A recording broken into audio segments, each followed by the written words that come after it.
Yes, Mr. Chalkalson.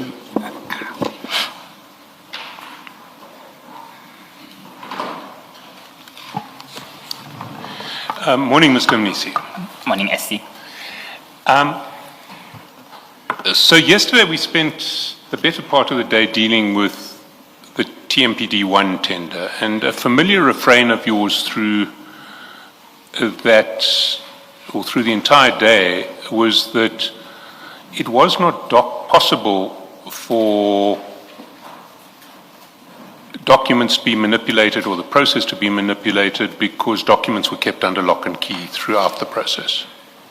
Yes. You recall? And now, over this period, were you aware that there were problems with the control of documents relating to tenders in respect of the TMPD? There were no problems in terms of documents being safeguarded.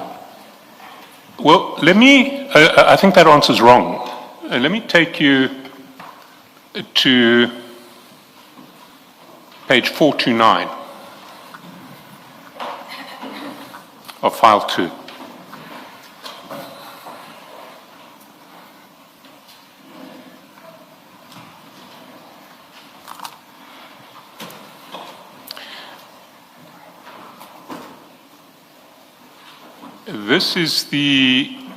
These are the minutes of the BAC, not in relation to TMPD-1, but in relation to TMPD-3.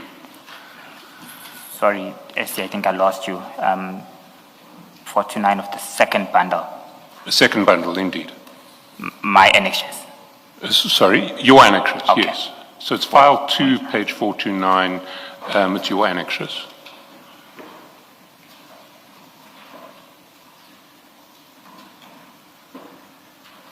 Yes.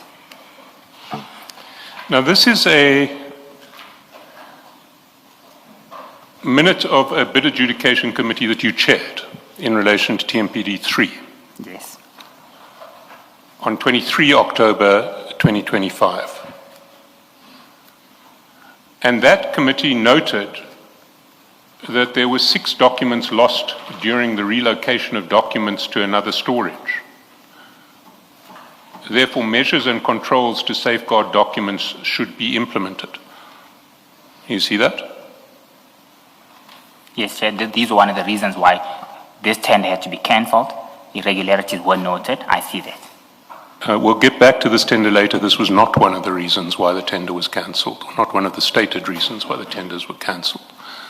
What the committee stated was that measures and controls to safeguard documents should be implemented.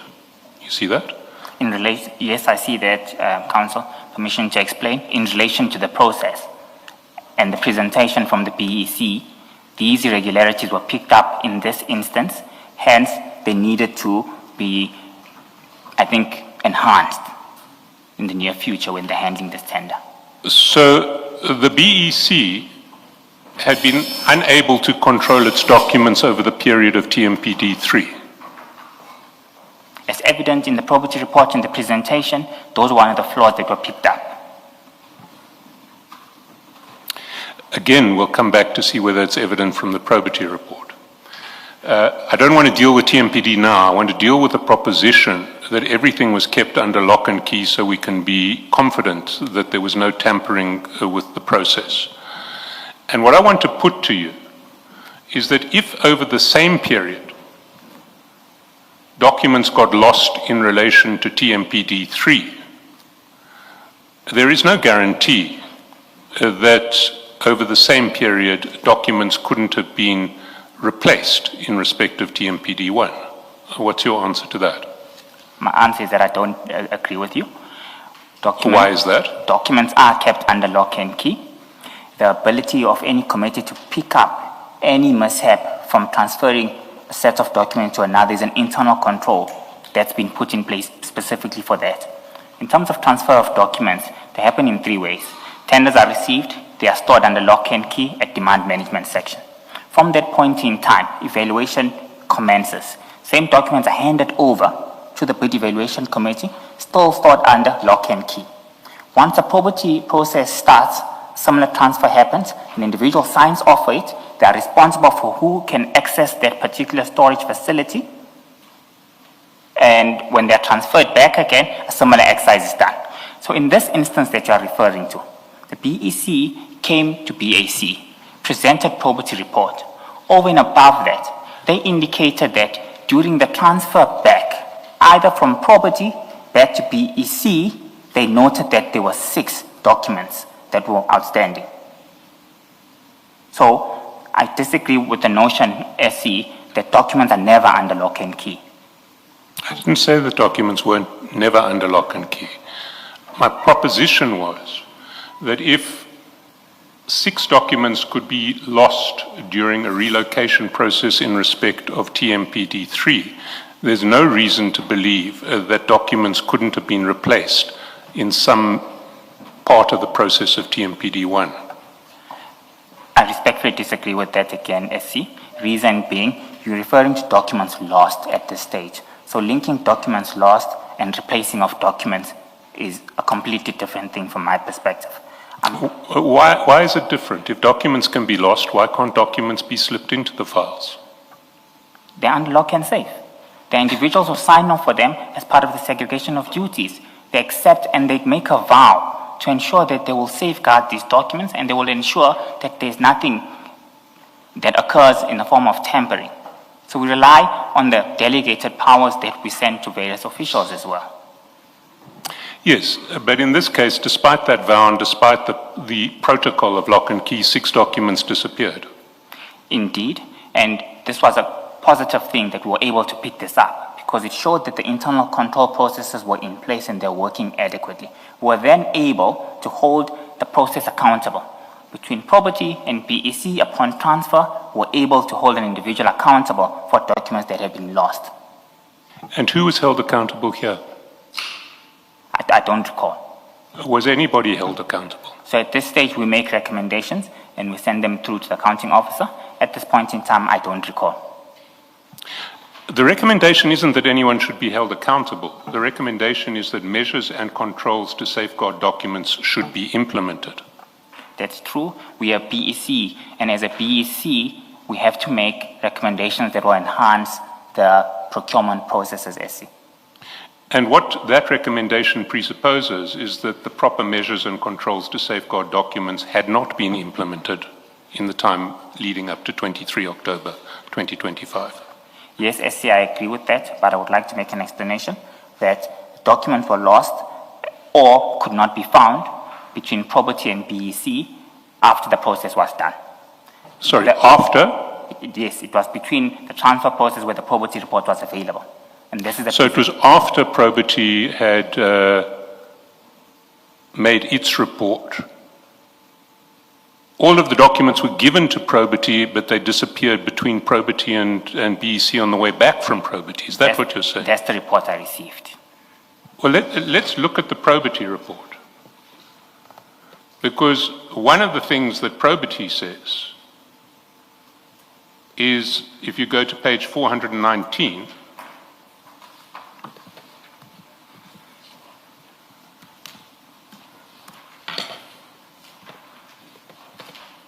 at page 54.9, paragraph 54.9, no score sheets were received for BEC member Mr. Tsukudu Malachi. We could not confirm whether he scored from previous meetings. The absence of scoring from one member undermines the integrity of the evaluation process and compromises fairness and consistency in the adjudication of bids. So what they are suggesting there is that Mr. Malachi, who purported to be present on the day, had no score sheet in the documents. Was that one of the documents that was lost? Okay.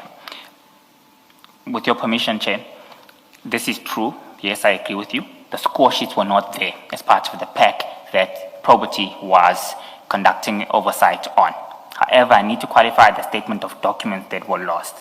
When they say documents, they're not referring to individual components of documents. It was actual tender documents of bidders. So in this instance, for argument's sake, because from the top of my head, I'm aware of 57 bidders from TMPD1. What was brought back was 51 bidders without 6 documents. So the resolution in the BAC-SC does not refer to individual documentations. It refers to actual tender documents for bidders. Hence, BAC raised that as an additional measure, as an additional instance which was not picked up or identified in the probity report. We had to isolate that as an additional mechanism or as additional shortfall that was identified. So you're now saying that entire bid documents disappeared? That's what I've been saying from the beginning. I probably think there might have been a misunderstanding. The 6 documents were 6 bidders' documents that couldn't be tracked back between handover from probity to BEC or vice versa. And are the score sheets supposed to be kept under lock and key? Score sheets are within the same room under lock and key. They should be. So if a score sheet can disappear under lock and key, why can't something else disappear under lock and key? You see, this is where now members of BEC must be accountable for safeguarding certain documents. And these were the major shortcomings that were picked up at this point in time. Yeah, you see, I agree with you. There were major shortcomings. My problem is that when we talk about TMPD1, you want us to approach the issue as though there were no shortcomings at all in relation to the document control process under the BEC. SC, with your permission, I could equally refer you back to the probity report of TMPD1. And the probity report of TMPD1 did not identify any shortcomings of that nature. That then, of course, gives me assurance that for TMPD1, there were no shortcomings. Documents were validated to be under lock and key, and there were no instances of irregularity that were picked up. Upon evaluation on TMPD3, however, the same exercise is repeated. There must be a test to ensure that documents were still under lock and key and they were safeguarded. For this instance, that test failed, which was then one of the key factors that led to disqualification. Well, how would probity ever pick up if there had been a tampering of the process, not in respect of documents disappearing, but in respect of documents being changed before they went to probity? There's no suggestion that documents were tampered. Well, that's not my question. How would probity pick up if that had taken place? So as far as I'm concerned, probity they utilize a number of systems when they do their work. Within that, they evaluate documents as well. Within that, they could probably have systems to see whether there's been an amendment or a tamper of a document that was there. Now, you see, if one looks at what Sergeant Nkosi was doing and wanted, we've seen in TMPD1, he wanted the award of the tender. So he didn't want to leave traces behind that would lead to the cancellation of the tender. You accept that? No, I can't accept that. He wanted the award of the tender to Nkapashe and El Shaddai. I can't accept the component of saying he didn't want to leave traces. Well, if you wanted the award of the tender to 2 bidders, and you left traces of tampering, like the removal of documents, you would expose yourself to the risk that the tender got cancelled, and then there wouldn't be an award. You accept that? I accept that, but in this instance, through the assurance exercise, there was no tampering of documents that was identified. No, Mr. Mnisi, you can't say there was no tampering. You've already conceded that document control measures by this BEC were faulty over the years. So my simple proposition to you, Mr. Mnisi, is that you cannot offer this commission any assurance that everything was kept under lock and key, and thus we can assume that document control was perfect. I can assure you, we need to look at these particular tenders in isolation of each other. It's not the same members, first of all, that sit in TMPD1 versus TMPD2. So it's incorrect to make an inference from shortcomings that were identified as a result of the internal controls that we've had put in place, and align those shortcomings to TMPD1, where the test of time was passed. The test of document arrangements, safeguarding and safekeeping was conducted at TMPD-1. It passed the test of time. Probity report has been attached. TMPD-3, a separate set of individuals conducting the same work. When assurance exercise is being conducted, the test of safeguarding is failed. So I would respectfully disagree with you when you link shortcomings of TMPD-3 to shortcomings of TMPD-1, particularly when we're testing the notion of documents being safeguarded under lock and key. That test was passed, and we've got sufficient evidence to prove that. Well, I'll leave it here. I've put the proposition. I'll leave the commissioners to reach whatever conclusions they want to reach. I want now to go to TMPD-3 because there is a fundamental difference between TMPD-3 and TMPD-1 in relation to Sergeant Nkosi. And the fundamental difference is that in TMPD-1, Sergeant Nkosi wanted the award of the tender to Ngapashia and El Shaddai. And in TMPD-3, he wanted the cancellation of the award. Let's look at the chronology. And the easiest place to see the chronology of TMPD-3 is the probity report on TMPD, which is GM20.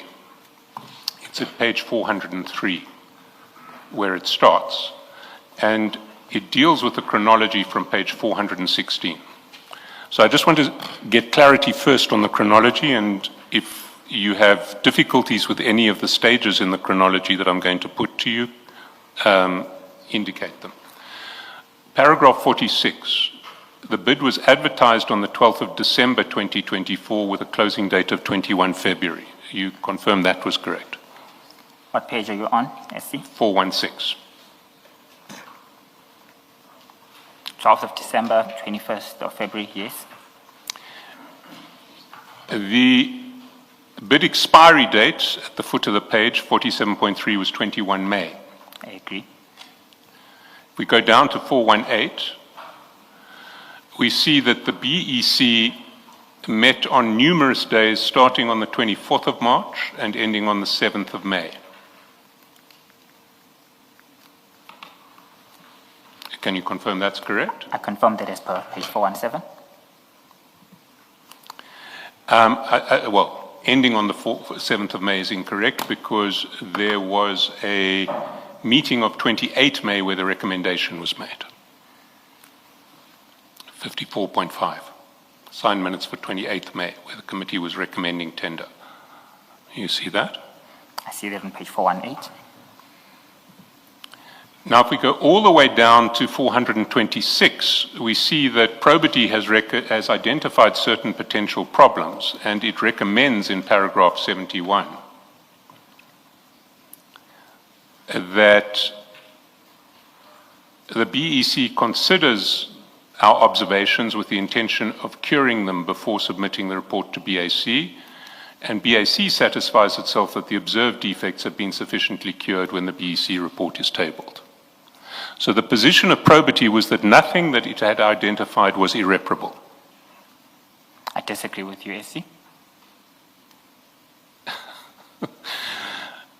What would the purpose of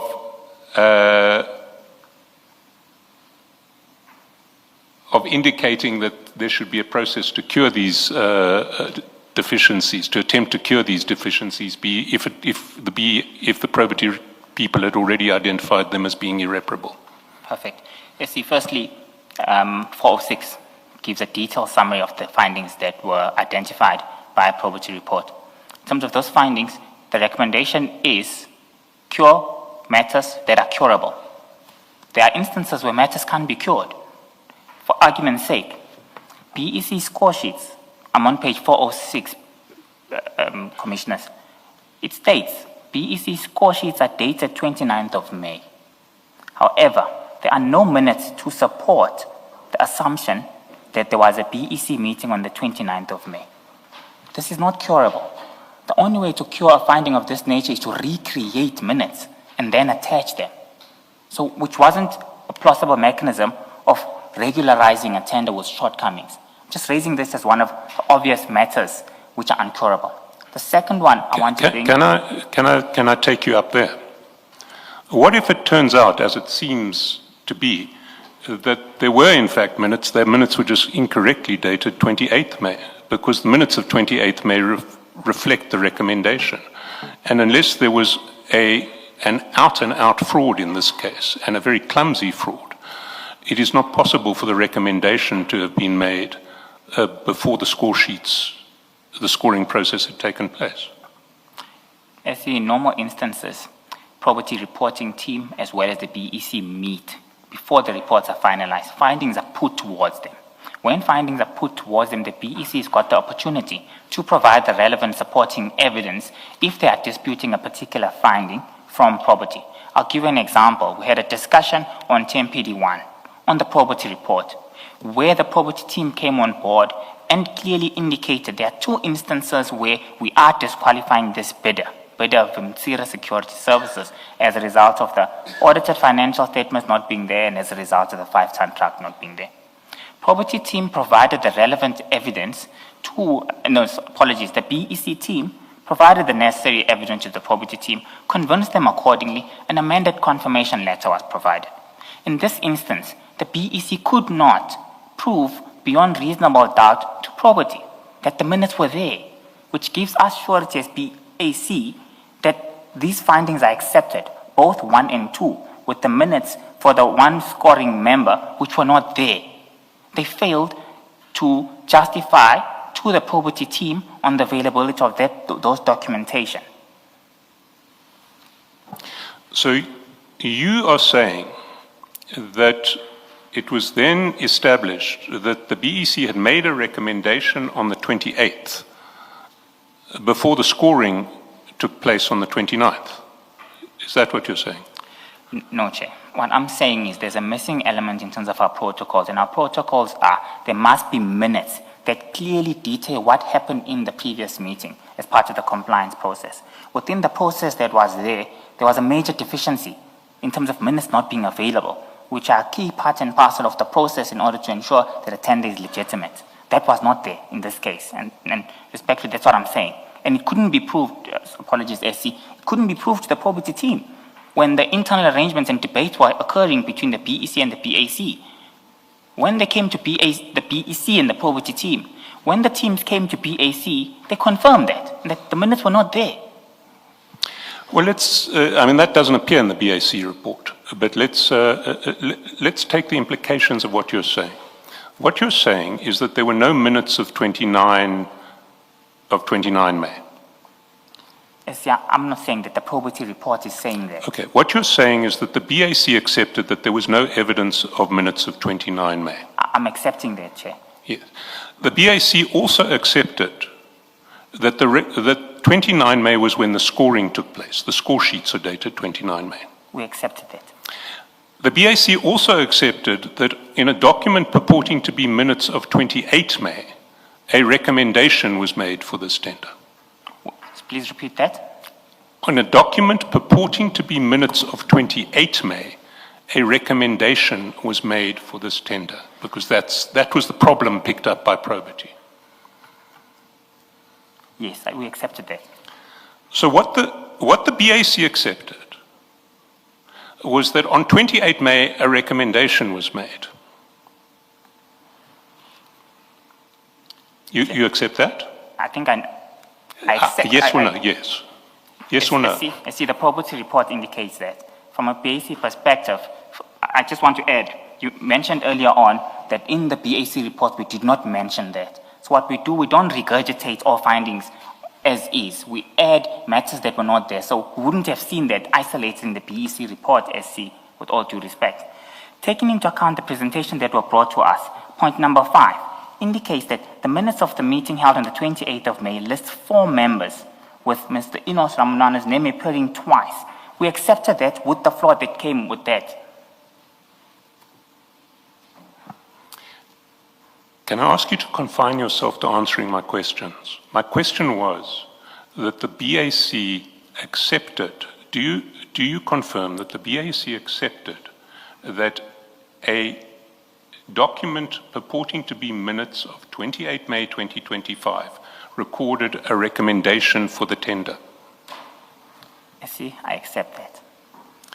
And the BAC also accepted that the scoring or the score sheets were dated 29 May. Accepted.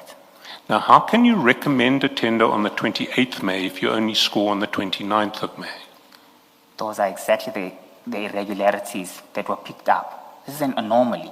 It can't be like that. Now, if you accept that anomaly, will you not also have to accept that what happened on the 28th of May was a deliberate fraud because no scoring had taken place? Chairperson, at a BAC, our restrictions and functions are restricted. In terms of these functions being restricted, we need to ensure that procurement processes have been followed and the necessary oversight from a BAC perspective. Once those cancellations have been made, first, we would have expected that either to be made by the probate assurance team or when the accounting officer is assessing that to make further recommendations. From a BAC perspective, our functions are clear. We can't overstep those functions. We can't make recommendations that are outside our powers. And I want to just give a quick example to support that. There are instances where departments would come to BAC asking for budget adjustments. We clearly say to them, that's outside our mandate. We can't make a resolution of that nature. Go to the accounting officer. Similarly with that, we had to confine ourselves to the roles and responsibilities that have been assigned to the BAC. And those were ensure that you assess and the BAC, the procurement process is followed to the T. In this instance, probity says cure these findings. We had to go back and assess each of these. And if these were curable, what BAC would have done, SC, is refer the matter back to the BEC and say, BEC, these are the 7 issues that you need to cure. These are curable. It will not have an adverse effect on the regularity of the process. In this instance, there were matters and findings that were uncurable without committing fraud. And that fraud will be backdating minutes and recomputing score sheets that were not there. Hence, this tender was uncurable. Mr. Mnisi, if the recommendation was made on 28th May and the scoring was done on 29th May, you have a series of members of the BEC who are participating in a fraud. Is that not right?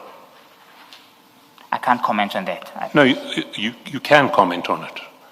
If they made their recommendation on the 28th and only did the scoring on the 29th, the scoring was a complete sham, was it not? I would be making an assumption because I wouldn't have known what would have happened in that instance. I can't answer that question, SC.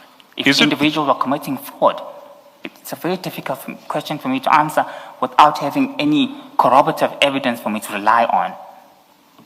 Well, in this case, you are saying that you assumed that the recommendation, or you accepted that the recommendation was made in a meeting on the 28th, and the scoring took place on score sheets dated the 29th. You've accepted that? The BAC accepted that. No, I'm not. The BAC, including yourself, you chaired that meeting. Yes, you accepted that. So we made a collective decision. We accepted it. Yes. So you accepted that scoring took place on the 29th, although the recommendation had already been made the previous day. Now, how can you make a recommendation? Don't nod, Mr. Mnisi, please. Sorry, Commissioner. I understand the nod to be a yes. Oh, apologies. I'm trying to concentrate, Commissioner. Apologies. Yeah. No need to apologize. Thank you. So you accepted that a recommendation was made on the 28th. And then the next day, the people who had made the recommendation purported to score the bids that they, in respect of a tender where they'd already made a recommendation. We accept that, and it's an anomaly. Yes. Now, let's assume that those facts are correct, because you've accepted them. Are we not looking at a fraud? The facts are correct, because Yes. we've seen this having been validated by the third party. There's no way that a report can be produced on the 28th, but the minutes are scored on the next day. It's a major anomaly from our perspective. For me, there needs to be an investigation firstly on that, which will now give me guidance that indeed fraud was committed. I don't have sufficient evidence to make that conclusion. All I can The only conclusion I can make is that there's an irregularity here. It's a major cause of concern. Did you instruct any investigation? No, outside the BAC, I didn't. Sorry, Mr. Mnisi.